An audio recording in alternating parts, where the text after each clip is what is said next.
KPCC ಕೇಳಿಸ್ತಾ ಇದೆಯಾ? ಕೇಳಿಸ್ತಾ ಇದೆಯಾ? ಕೆಪಿಸಿಸಿ ಅಧ್ಯಕ್ಷರಾದಂಥ ಡಿ.ಕೆ. ಶಿವಕುಮಾರ್ ಅವರೇ, ಕಾರ್ಯಾಧ್ಯಕ್ಷರುಗಳೇ, ಇತರ ಎಲ್ಲ ನಮ್ಮ ಪಕ್ಷದ ಮುಖಂಡರುಗಳೇ, ಮಾಧ್ಯಮದ ಸ್ನೇಹಿತರೆ, ಈಗಾಗಲೇ ನಮ್ಮ ಅಧ್ಯಕ್ಷರು ನಿಮ್ಮನ್ನು ಸ್ವಾಗತ ಮಾಡಿದ್ದಾರೆ. ವಿಳಂಬ ಆಯಿತು. 1 ಗಂಟೆಗೆ ನಾವು ಪ್ರೆಸ್ ಮೀಟ್ ಅಂತೇಳಿ ಹೇಳಿದ್ದು, ಆದರೆ ಒಂದು 20 ನಿಮಿಷ ತಡವಾಗಿದೆ, ಕ್ಷಮಿಸಬೇಕು. ನಾವೆಲ್ಲರೂ ಕೂಡ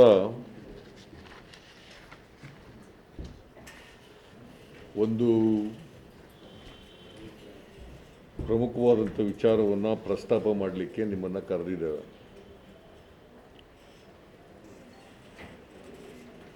ರಮೇಶ್ ಜಾರಕಿಹೊಳಿ ಅವರ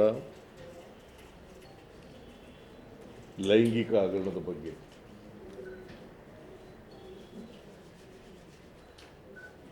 ಈ ಲೈಂಗಿಕ ಹಗರಣ ಬೆಳಕಿಗೆ ಬಂದು 3 ತಿಂಗಳಾಗ್ತಾ ಬಂದಿದೆ. 3 ತಿಂಗಳುಗಳು ಕಳೀತಾ ಬಂದಿದೆ. ಮಾರ್ಚ್ 2ನೇ ತಾರೀಕು 2021 ದಿನೇಶ್ ಕಲ್ಲಳ್ಳಿ ಅನ್ನೋರು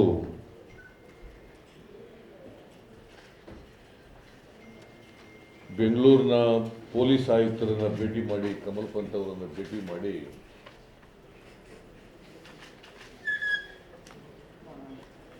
ಒಂದು ಸಿಡಿ ಬಗ್ಗೆ ಫಿರ್ಯಾದನ್ನು ಕೊಡ್ತಾರೆ. ಅವರು ಆ ಫಿರ್ಯಾದನ್ನು ತಗೊಳ್ಳದೇನೆ ಕಬ್ಬನ್ ಪಾರ್ಕ್ ಪೊಲೀಸ್ ಸ್ಟೇಷನ್ ಅವ್ರ ಬಳಿ ಹೋಗಿ ಅಂತೇಳಿ ಕಳಿಸ್ತಾರೆ ಪೊಲೀಸ್ ಸ್ಟೇಷನ್ಗೆ. ಆಗ ಸುಮಾರು 6 ಗಂಟೆ ಸಮಯ ಇರಬೇಕು. ಕಬ್ಬನ್ ಪಾರ್ಕ್ ಪೊಲೀಸ್ ಸ್ಟೇಷನ್ಗೆ ಹೋದಾಗ 6:45. ಪೊಲೀಸ್ನವರು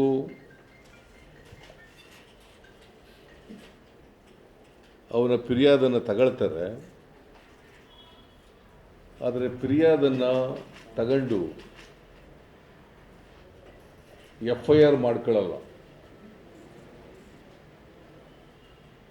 ಅಥವಾ NCR ಕೂಡ ಕೊಡಲ್ಲ. ನಾವು ನೋಡ್ತೀವಿ ಹೋಗಿ ಅಂತ ಹೇಳ್ಬಿಡ್ತಾರೆ.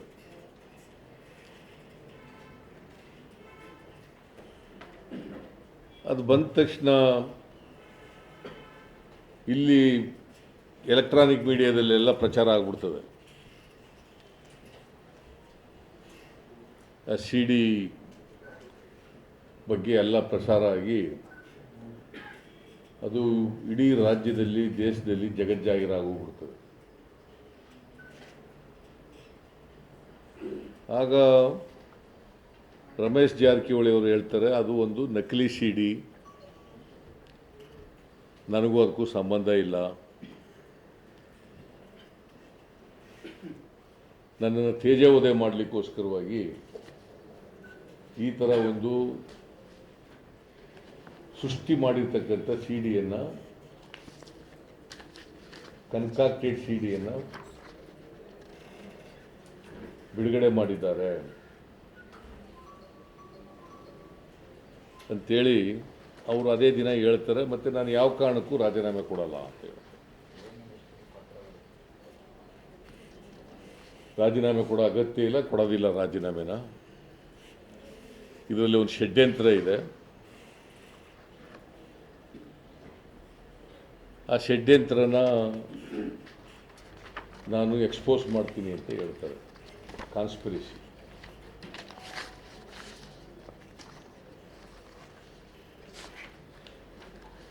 ಅದಾದಮೇಲೆ ಇದು ಮಾರ್ಚ್ 2ನೇ ತಾರೀಕು ಆಗಿರೋದು, ಮತ್ತು ಮಾರ್ಚ್ 3ನೇ ತಾರೀಕಿಗೆ ರಾಜೀನಾಮೆ ಕೊಡ್ತಾರೆ.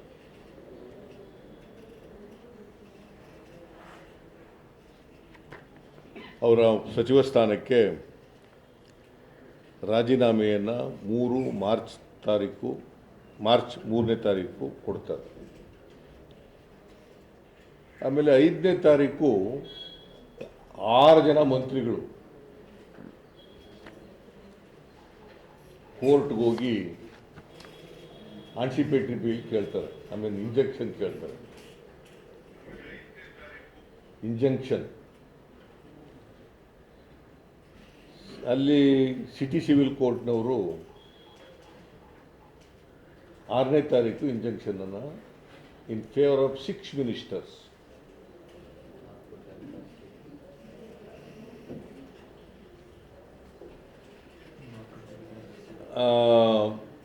ಸುಮಾರು 67 ಮೀಡಿಯಾಗಳ ವಿರುದ್ಧವಾಗಿ ಇಂಜಂಕ್ಷನನ್ನು ಗ್ರ್ಯಾಂಟ್ ಮಾಡ್ತಾರೆ.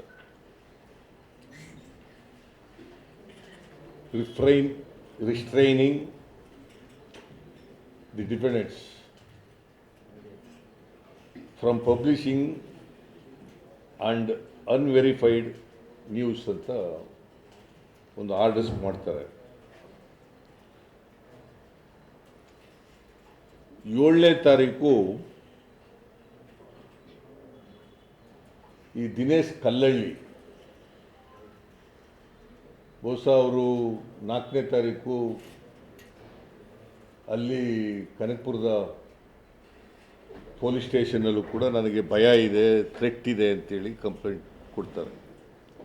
ಬಹುಶಃ ಅವರಿಗೆ ಭಯ ಉಂಟು ಮಾಡಿದ್ದಾರೆ. ಹಾಗಾಗಿ ಅವರು 7ನೇ ತಾರೀಕು ಅವರು ಕೊಟ್ಟಿದ್ದಂಥ ಫಿರ್ಯಾದನ್ನು ವಾಪಸ್ ತಗೊಳ್ತೀನಿ ಅಂತ ಇನ್ನೊಂದು ಪತ್ರ ಕೊಡ್ತಾರೆ. ಪೊಲೀಸ್ನವರು ಫಿರ್ಯಾದನ್ನು ವಾಪಸ್ ತಗೊಳ್ಳೋಕ್ಕೆ ಬರಲ್ಲ ಅಂತೇಳಿ ಹೇಳಿ ಕಳಿಸ್ತಾರೆ ಅವರು.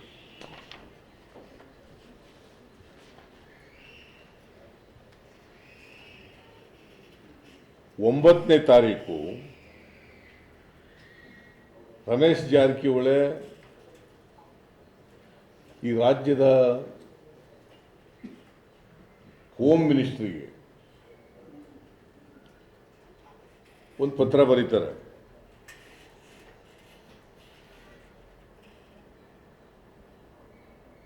ನಾನು ನಿರಪರಾಧಿ, ನನ್ನ ವಿರುದ್ಧ ಒಂದು ಷಡ್ಯಂತ್ರ ನಡೀತಾ ಇದೆ,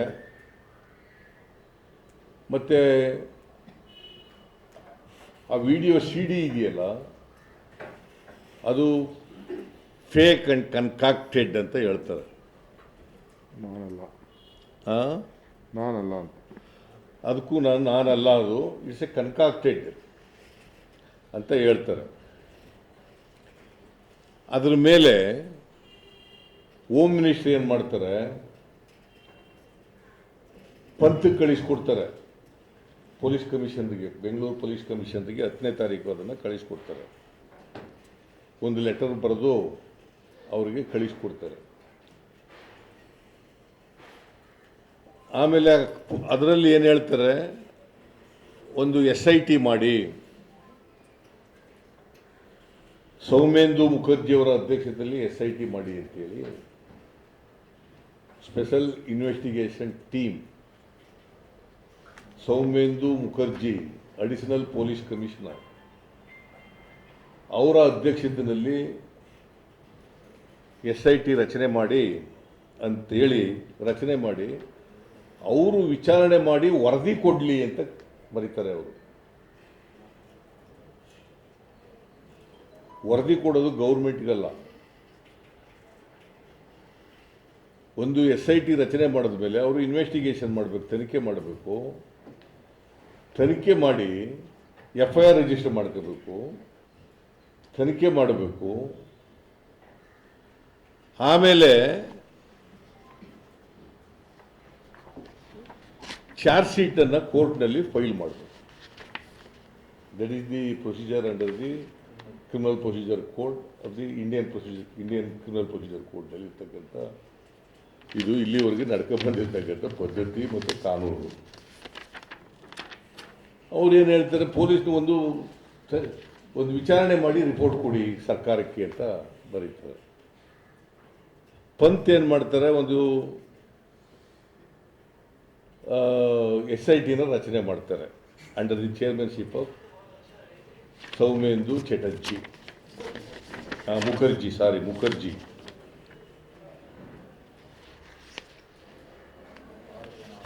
ಸುಮಾರು 6 ಜನ ಆಫೀಸರ್ಸ್ಗಳು ಅದರಲ್ಲಿ ಇರ್ತಾರೆ. 6 police officers in addition to chairman 6 ಜನ ಇರ್ತಾರೆ. ಇದು 11ನೇ ತಾರೀಕು ಪೊಲೀಸ್ ಕಮಿಷನರು ಪಂತು ಈ ಆರ್ಡರ್ಸ್ನ ಮಾಡ್ತಾರೆ. 13ನೇ ತಾರೀಕು ರಮೇಶ್ ಜಾರಕಿಹೊಳಿ MLA ಮಂತ್ರಿ ರಾಜೀನಾಮೆ ಕೊಟ್ಟಿರ್ತಾರೆ, ಅಕ್ಸೆಪ್ಟ್ ಮಾಡ್ಕೊಂಡ್ಬಿಟ್ಟಿರ್ತಾರೆ. ಅವರು ನಾಗರಾಜ್ ಅಂತ ಒಬ್ಬ XMLA ಮೂಲಕ ಈ ಎಂಥದ್ದು ಪೊಲೀಸ್ ಸ್ಟೇಷನ್ ಸದಾಶಿವನಗರ ಪೊಲೀಸ್ ಸ್ಟೇಷನ್ಗೆ ಒಂದು ಕಂಪ್ಲೇಂಟು ಕೊಟ್ಟು ಕಳಿಸ್ತಾರೆ. ಅದರಲ್ಲಿ ಯಾರ ಹೆಸರನ್ನು ಕೂಡ ನಮೂದು ಮಾಡಿರಲ್ಲ, ಯಾರು ಅಫೆನ್ಸ್ ಮಾಡಿದ್ದಾರೆ ಅಂತ ಯಾರ ಹೆಸರನ್ನು ಕೂಡ ನಮೂದು ಮಾಡಿರಲ್ಲ. ಆ ನಾಗರಾಜ್ ಅಲ್ಲಿ ಕೊಟ್ಬಿಟ್ಟು ಬಂದಿರ್ತಾರೆ. ಆ ಕೇಸು ಒಂದು FIR ಆಗ್ತದೆ. ಸದಾಶಿವನಗರ ಪೊಲೀಸ್ ಸ್ಟೇಷನ್ನವರು 13ನೇ ತಾರೀಕು 3:40 ಕ್ರೈಮ್ ನಂಬರ್ 21/2021 ಅದನ್ನು ಮಾಡಿ ಸೆಕ್ಷನ್ 120B 385 465 469 ಯಾವ ಕೂಡ ಕಾಗ್ನಿಜಬಲ್ ಅಫೆನ್ಸಸ್ ಅಲ್ಲ. All are non cognizable offences and there is no mention of the accused persons.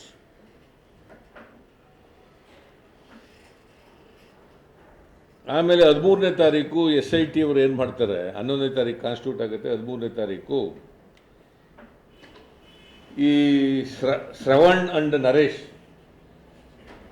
ಶ್ರವಣ ಮತ್ತು ನರೇಶ ಇವ್ರ ಮನೆ ರೈಡ್ ಮಾಡ್ತಾರೆ. 13ನೇ ತಾರೀಕೆ ಈ ಲೇಡಿ ವಿಕ್ಟಿಮ್ ಇದ್ರಲ್ಲ, ಲೇಡಿ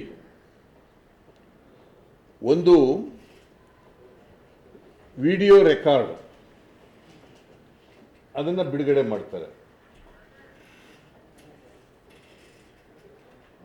ಆ ವಿಡಿಯೋ ರೆಕಾರ್ಡ್ನಲ್ಲಿ ಏನು ಹೇಳಿರ್ತಾರೆ ಅಂದರೆ, ನಾನು ರಮೇಶ್ ಜಾರಕಿಹೊಳಿ ಅವರಿಗೆ ಅವ್ರಿಗೆ ಕೆಲಸ ಕೇಳ್ಕೊಂಡು ಹೋಗಿದ್ದೆ, ಅವರು ನನ್ನನ್ನು ಲೈಂಗಿಕವಾಗಿ ದುರುಪಯೋಗ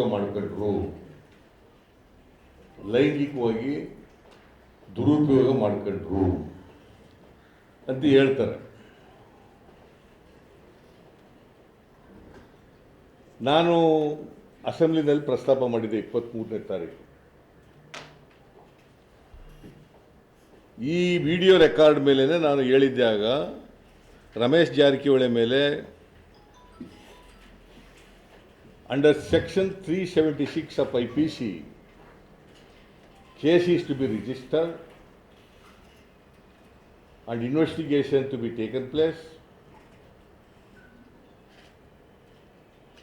and due process of law will be taken place ಅಂತ ಹೇಳಿದ್ದೆ ನಾನು.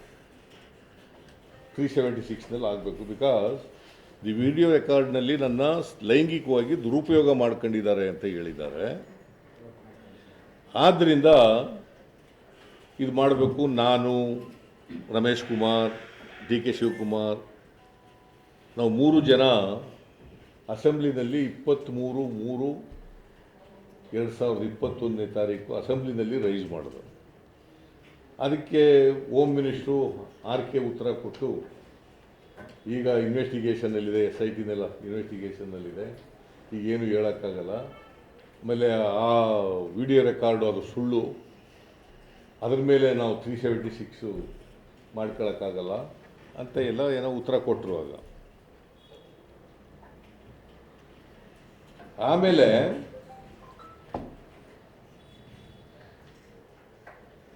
ಇಪ್ಪತ್ತಾರನೇ ತಾರೀಕು 26/3/2021 ರಮೇಶ್ ಜಾರಕಿಹೊಳಿ ವಿರುದ್ಧವಾಗಿ ಒಂದು FIR ರಿಜಿಸ್ಟರ್ ಆಗ್ತದೆ.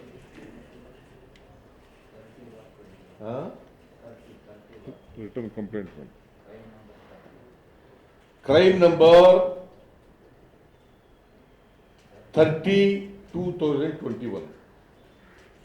In crime number 30/2021. Under the offences of IPC 354A, 506, 504, 376C, subsection C, not under section 376, it is under section 376C case register ಆಗ್ತದೆ. ಆಮೇಲೆ 417 IPC. ನನ್ನ ಪ್ರಕಾರ 376ನಲ್ಲೇ ಕೇಸ್ ರಿಜಿಸ್ಟರ್ ಆಗಬೇಕಾಗಿತ್ತು. ಆದರೆ 370 ಯಾಕಂದರೆ ಈ ಅಫೆನ್ಸಿಗೆ 10 ವರ್ಷದಿಂದ ಲೈಫ್ ಇಂಪ್ರಿಸನ್ಮೆಂಟ್ವರೆಗೂ ಇದೆ. From 10 years imprisonment to life imprisonment ರೇಪ್ಗೆ, because it is a heinous crime. ಅಷ್ಟು ಇದೆ. ಆಮೇಲೆ ಇನ್ವೆಸ್ಟಿಗೇಷನ್ನು ಸರಿಯಾಗಿ ನಡೀಲೇ ಇಲ್ಲ. SIT ಅವರಿಂದ ಇನ್ವೆಸ್ಟಿಗೇಷನ್ನು ಸರಿಯಾಗಿ ನಡೀಲಿಲ್ಲ. ಪ್ರೊಟೆಕ್ಷನ್ ಬೇಕು ಅಂತಿದ್ದಾರಲ್ಲ ಅದು, ಮತ್ತು ಕಾನ್ಸ್ಪಿರಸಿ ನಡೆದಿದೆ ಅದರ ಮೇಲೆ ಇನ್ವೆಸ್ಟಿಗೇಷನ್ ನಡೀತಾ ಹೊರತು 376 ಬಗ್ಗೆ ಇನ್ವೆಸ್ಟಿಗೇಷನ್ ಸರಿಯಾಗಿ ಆಗಲಿಲ್ಲ. Actually, the law says it's mandatory on the part of the investigating agency within 60 days investigation ಮುಗಿಬೇಕು. It is mandatory on the part of the investigating agency to complete the investigation in 60 days. It is under the Criminal Procedure Code.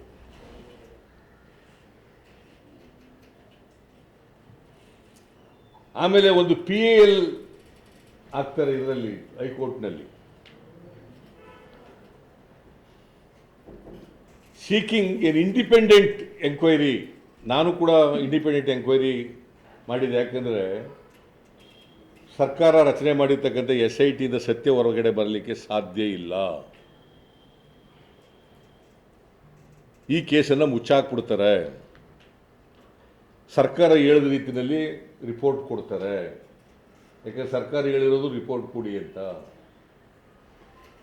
ಅದರಿಂದ ಸತ್ಯ ಹೊರಬರಲಿಕ್ಕೆ ಸಾಧ್ಯ ಆಗಲ್ಲ. ಸತ್ಯ ಹೊರಗಡೆ ಬರಬೇಕಾದ್ರೆ, ನ್ಯಾಯ ಸಿಗಬೇಕಾದ್ರೆ ಒಂದು ಸ್ವತಂತ್ರ ತನಿಖಾ ಸಂಸ್ಥೆಯಿಂದ ಆಗಬೇಕು ಅಂತ ನಾನು ಒತ್ತಾಯ ಮಾಡಿದ್ದೆ. ನಾವೆಲ್ಲರೂ ಕೂಡ ಒತ್ತಾಯ ಮಾಡಿದ್ದು. ಹೈಕೋರ್ಟ್ ನಿಗಾದಲ್ಲಿ ಆಗಬೇಕು ಅಂತ ಹೇಳಿದ್ದು. ಇಲ್ಲಿ ಒಂದು PAL ಆಗ್ತಾರೆ, ಅವರು ಕೂಡ ಇಂಡಿಪೆಂಡೆಂಟ್ ಏಜೆನ್ಸಿಯಿಂದ ಆಗಬೇಕು ಅಂತ ಹೇಳಬೇಕು. ಮತ್ತು SIT ಅವರು ಕೋರ್ಟ್ಗೆ ರಿಪೋರ್ಟ್ ಕೊಡಬೇಕು ಅಂತ ಹೇಳ್ತಾರೆ. ಹೈಕೋರ್ಟ್ ಮಾನಿಟರ್ ಮಾಡಬೇಕು, ಕೋರ್ಟ್ಗೆ ಸ್ಟೇಟ್ ಕೊಡಬೇಕು ಅಂತ.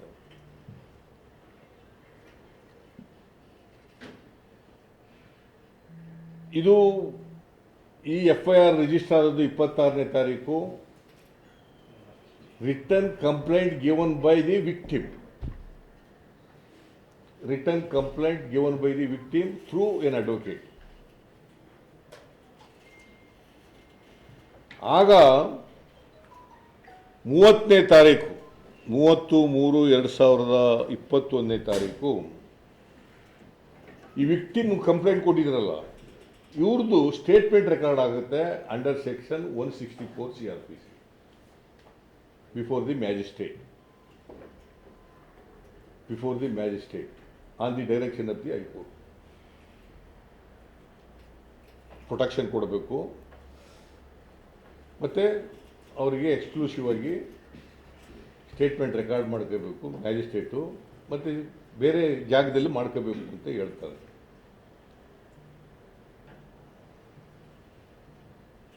ಮೂವತ್ತನೇ ತಾರೀಕು ಸ್ಟೇಟ್ಮೆಂಟ್ ರೆಕಾರ್ಡ್ ಆಗುತ್ತೆ.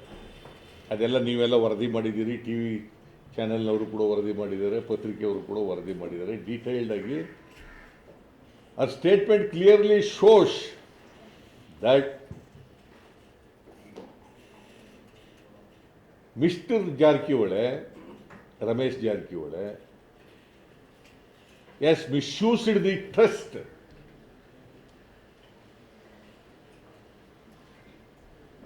Trust of the victim. ಕೆಲಸ ಕೊಡಿಸ್ತೀನಿ ಅಂತೇಳಿ ನಂಬಿಸಿ ಏನೇನೋ ಹೇಳಿ ಅವ್ರನ್ನ ನನ್ನನ್ನು ಸೆಕ್ಸುಯಲಿ ಹೆರಾಸ್ಡ್, ನನಗೆ ಉಪಯೋಗಿಸ್ಕೊಂಡ್ರು, ಲೈಂಗಿಕವಾಗಿ ನನ್ನನ್ನು ಬಳಸ್ಕೊಂಡ್ರು ಅಂತ ಹೇಳ್ತಾರೆ. ಸೊ ಇದು she has made a statement not only before the magistrate under section 164 CRPC and also before the SIT. SIT ಅವರು ಕೂಡ ಕರ್ಕೊಂಡೋಗಿ ಸ್ಟೇಟ್ಮೆಂಟ್ ಎಲ್ಲ ತಗೋತಾರೆ. ದಿ ಲಾ ಸೇಸ್ ಇಷ್ಟಾದಮೇಲೆ ಕೂಡಲೇ Ramesh Jarkiholi should have been arrested. ಬಹುಶಃ ಭಾರತ ದೇಶದಲ್ಲಿ ನಾನು ನೋಡಿರೋ ಮಟ್ಟಿಗೆ ಇಂಥ ರೇಪ್ ಕೇಸ್ಗಳಲ್ಲಿ ಅರೆಸ್ಟ್ ಮಾಡದಿರೋದು ಈ ಕೇಸ್ನಲ್ಲಿ.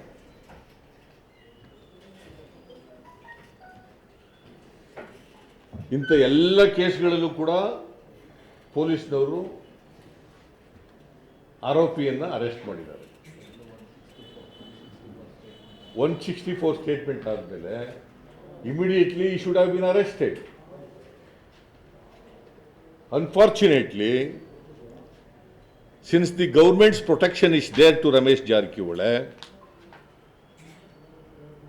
he has not been arrested. He has been allowed to move freely. Even today he is moving. Election ಮಾಡಿದ್ರು, ಬೇರೆ ಬೇರೆ ಕಡೆ ತಿರುಗಾಡ್ತಾ ಇದ್ದಾರೆ, ಬೇರೆ ಬೇರೆ ಕಡೆ ಓಡಾಡ್ತಾ ಇದ್ದಾರೆ. Even today also is freely moving. Police ಒಂದು ದಿನನೂ ಕೂಡ ಅವ್ರು ಅರೆಸ್ಟ್ ಮಾಡ್ತಕ್ಕಂಥ ಪ್ರಯತ್ನ ಮಾಡಲಿಲ್ಲ. ಕಾರಣ ಯಾಕಪ್ಪ ಅಂದರೆ ಸರ್ಕಾರ ರಮೇಶ್ ಜಾರಕಿಹೊಳಿ ಅವರಿಗೆ ಸಂಪೂರ್ಣ ಪ್ರೊಟೆಕ್ಷನನ್ನು ಕೊಡ್ತಾ ಇದೆ. ಪೊಲೀಸ್ನವರಿಗೆ ಅರೆಸ್ಟ್ ಮಾಡಬೇಡಿ ಅಂತ ಹೇಳಿದ್ದಾರೆ.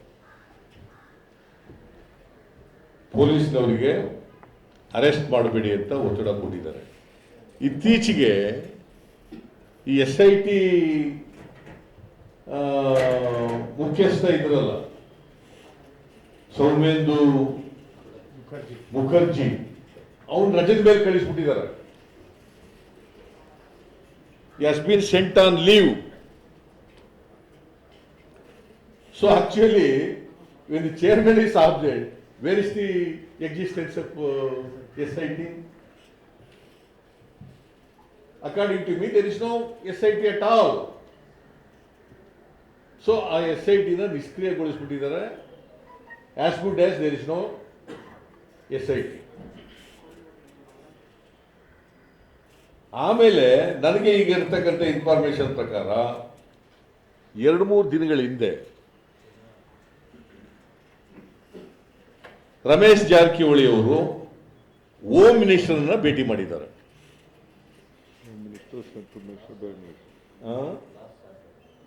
ಲಾಸ್ಟ್ ಸಾಟರ್ಡೆ ನನಗೆ ದಿನ ಗೊತ್ತಿಲ್ಲ, 2-3 ದಿನ ಅಂತ ಹೇಳಿದ್ದೆ. ಲಾಸ್ಟ್ ಸಾಟರ್ಡೆ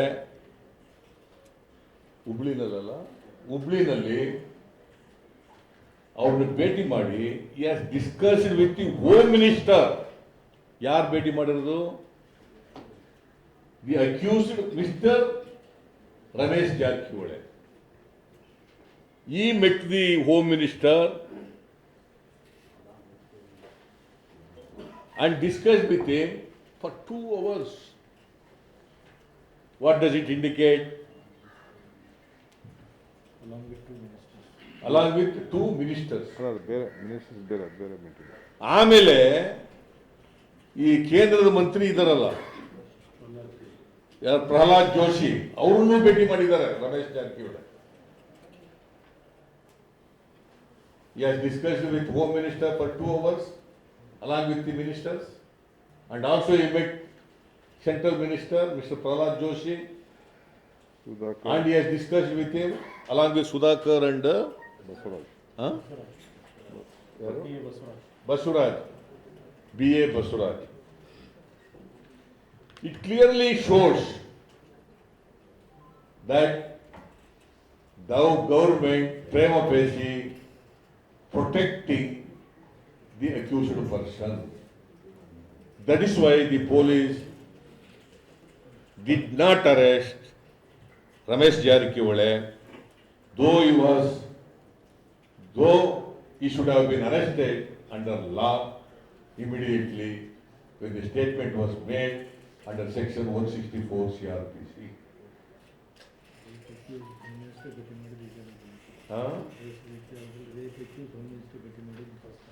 ಆಮೇಲೆ ಫಾರ್ ದಿ ಫಸ್ಟ್ ಟೈಮ್ ಒಬ್ಬ ರೇಪ್ ಆರೋಪ ಇರ್ತಕ್ಕಂಥ ವ್ಯಕ್ತಿ ಹೋಮ್ ಮಿನಿಸ್ಟರ್ನ ಭೇಟಿ ಮಾಡಿರೋದು ಇದೇ ಮೊದಲು ಅಂತ ಅನಿಸುತ್ತೆ.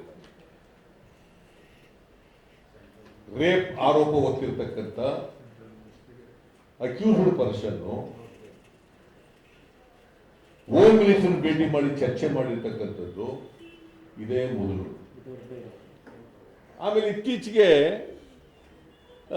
ಒಂದು ಸ್ಟೇಟ್ಮೆಂಟು ನೀವೆಲ್ಲ ಮೀಡಿಯಾದವರು ಪತ್ರಿಕೆಯವರೆಲ್ಲ ಹೇಳಿದ್ದೀರಿ. Ramesh Jarkiholi all along you was telling that is a fake CD. ಅಲ್ಲಿ CD ಇರೋ ನಾನಲ್ಲ, ಅದು ಷಡ್ಯಂತ್ರ, ಇಟ್ಸ್ ಎ ಕನ್ಕಾಕ್ಟೆಡ್, ನಕಲಿ ಸೃಷ್ಟಿ ಮಾಡಿರ್ತಕ್ಕಂಥದ್ದು ಅಂತ ಹೇಳ್ತಿದ್ದವರು ಈಗ ಇದ್ದಕ್ಕಿದ್ದಾಗಲೇ SIT ಮುಂದೆ ಅಲ್ಲಿ ನಾನೇ, ಅಲ್ಲಿರೋ ನಾನೇ, ಅವಳು ಅವಳೇ, ನಾನು ನಾನೇ, with the consent I had sex with that lady victim ಅಂತ ಹೇಳಿದ್ದಾರೆ, ವಿತ್ ಕನ್ಸೆಂಟ್. ಈಗ ಏನೇ ಒಂದೊಂದಾದ್ಮೇಲೆ ತಂದು ಕೊಡ್ತೀಯ?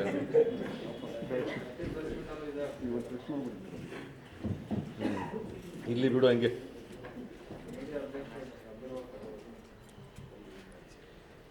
ಇವತ್ತಿನವರಿಗೆ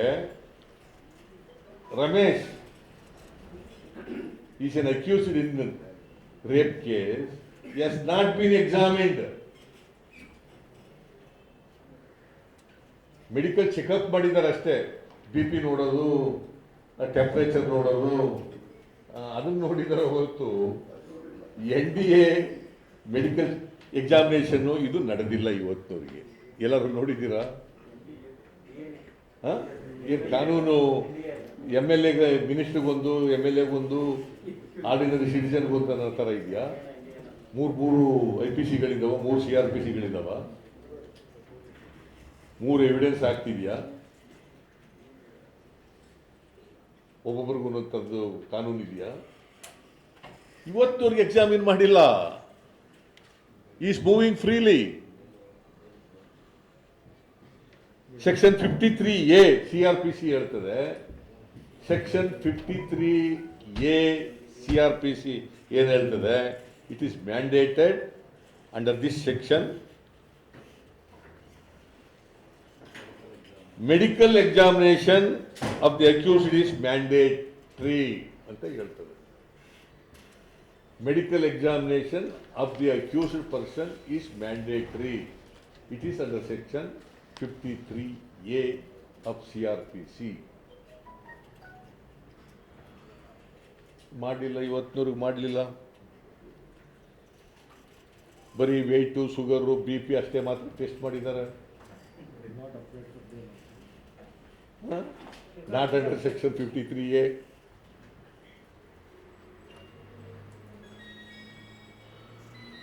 ಸುಪ್ರೀಂ ಕೋರ್ಟ್ನವ್ರು ಕೂಡ ಹೇಳಿದ್ದಾರೆ ಇದ್ರ ಬಗ್ಗೆ. The forensic examination and report play an important role during the investigation as well as trial for linking the culprit with the crime ಅನ್ನೋದ್ರ ಬಗ್ಗೆ ಇದು ಭಾಳ ಇಂಪಾರ್ಟೆಂಟ್ ಅಂತ ಸುಪ್ರೀಂ ಕೋರ್ಟ್ನವರು ಹೇಳಿದ್ದಾರೆ. ಸೊ ಇಷ್ಟೆಲ್ಲ ಇದ್ರೂ ಕೂಡ ಪೊಲೀಸ್ನವ್ರು ಮಾಡಿಲ್ಲ on the direction of the government. ಮಾಡಬೇಡಿ ಅಂತ ಹೇಳ್ಬಿಟ್ಟಿದ್ದಾರೆ. ಮಾಡಕ್ಕೆ ಹೋಗ್ಬಿಡ್ರಿ, ನೋಡ್ಕೊಳ್ಳೋಣ ಏನಾಗುತ್ತೆ ಅಂತ. So this is the legal position. ಆಮೇಲೆ ಇಂಟೆನ್ಷನಲ್ ಆಗಿ ಡಿಲೇ ಮಾಡ್ತಾ ಇದ್ದಾರೆ. Deliberately they are delaying. Investigation complete ಮಾಡಿಲ್ಲ. ಈಗಾಗಲೇ ಏನು ಹೇಳ್ತಾರೆ, section 173(1)(a Section 173(1)(a of CRPC mandates completion of investigation in 2 months. 173(1)(a 173(1)(a CRPC says that investigation shall be completed within 2 months. 60 ಡೇಸ್ನಲ್ಲಿ complete ಆಗಬೇಕು ಅಂತ ಭಾಳ ಸ್ಪಷ್ಟವಾಗಿ ಹೇಳ್ತದೆ. ಆಮೇಲೆ section 114(a) of the evidence act, ಇದು CRPC ಅಲ್ಲ, evidence act ಏನು ಹೇಳ್ತದೆ, ಪ್ರಿಸಂಪ್ಷನ್ ಬಗ್ಗೆ ಮಾತಾಡ್ತದೆ. ಪ್ರಿಸಂಪ್ಷನ್ ಬಗ್ಗೆ ಈ ಥರ ಕನ್ಸೆಂಟು ಬಗ್ಗೆ ಮಾತಾಡೋದು. ಪ್ರಿಸಂಪ್ಷನ್ ಬಗ್ಗೆ ಕನ್ಸೆಂಟ್ ಅಲ್ಲ, ಕನ್ಸೆಂಟ್ ಬಗ್ಗೆ ಪ್ರಿಸಂಪ್ಷನ್. ಏನು ಹೇಳ್ತಾರೆ ಅಂದರೆ, presumes to the absence of consent in certain prosecution of for rape where sexual intercourse by accused is proved and the question is whether it was without the consent of the woman alleged to have been raped, and such woman states in her evidence before the court thus that she did not consent, the court shall presume illa anta helidre the court shall presume she did not consent. She did not consent. ಅವಳು court ಮುಂದೆ ಹೇಳಿದಾಳೆ, ಈಗ ನಾನು consent ಕೊಟ್ಟಿಲ್ಲ, ನನ್ನನ್ನು sexual ಆಗಿ ದುರುಪಯೋಗ ಮಾಡ್ಕೊಂಡಿದ್ದಾರೆ. I have not given any consent. Ramesh Jarkiholi ಏನು ಹೇಳ್ತಾರೆ, with consent I had intercourse with her ಅಂತ ಹೇಳ್ತಾರೆ. ಪೇಪರ್ ಬಂದಿರೋದು ನಂದಲ್ಲ ಇದು. ಇಟ್ ಈಸ್ ನಿಮ್ಮ ಮಾಧ್ಯಮದಲ್ಲೇ ವರದಿಯಾಗಿರ್ತಕ್ಕಂಥದ್ದು. It is neither denied by police nor denied by accused person. Neither denied by police nor denied by accused person, Mr. Ramesh Jarkiwale. That means to say, whatever reported in the media, it is true anta anistadu.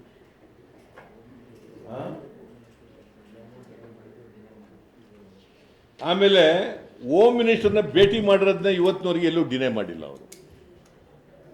Nowhere S denied that ಈ did not meet home minister ಅಂತ ಎಲ್ಲೂ ಹೇಳಿಲ್ಲ, ಡಿನೈನೂ ಮಾಡಿಲ್ಲ.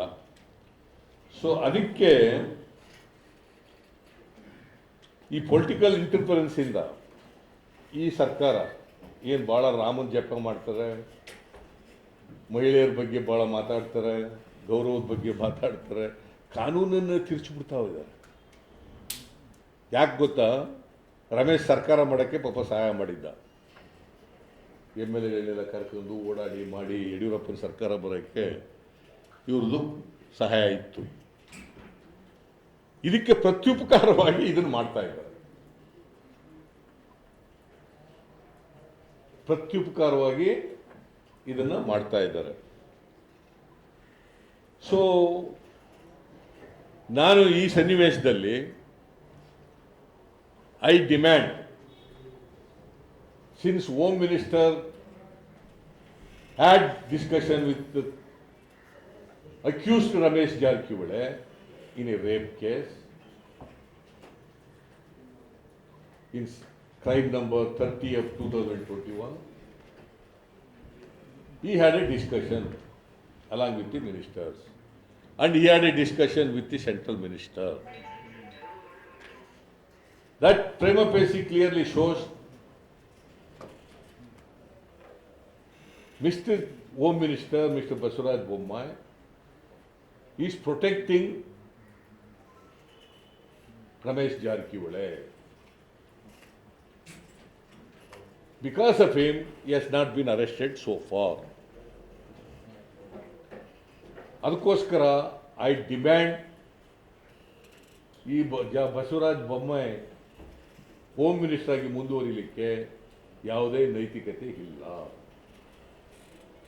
I demand his resignation. Number 1. Number 2, ಈಗ SIT disband ಆಗ್ಬಿಟ್ಟದೆ. There is no SIT at all, because ಅವ್ನು ರಾಜ್ಯನ ಇದಕ್ಕೆ ಕಳಿಸ್ಬಿಟ್ಟವ್ರೆ, ರಜದ ಮೇಲೆ ಕಳಿಸ್ಬಿಟ್ಟಿದ್ದಾರೆ.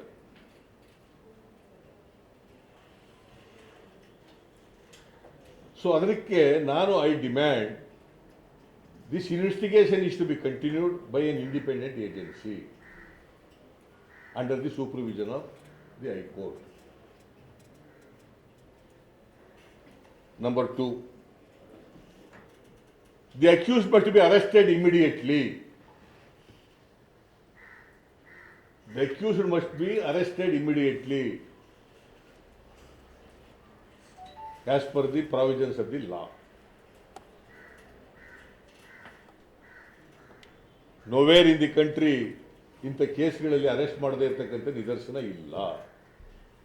ಅರೆಸ್ಟ್ ಮಾಡಬೇಕು ಕೂಡಲೇ ಅಂತಕ್ಕಂಥದ್ದು.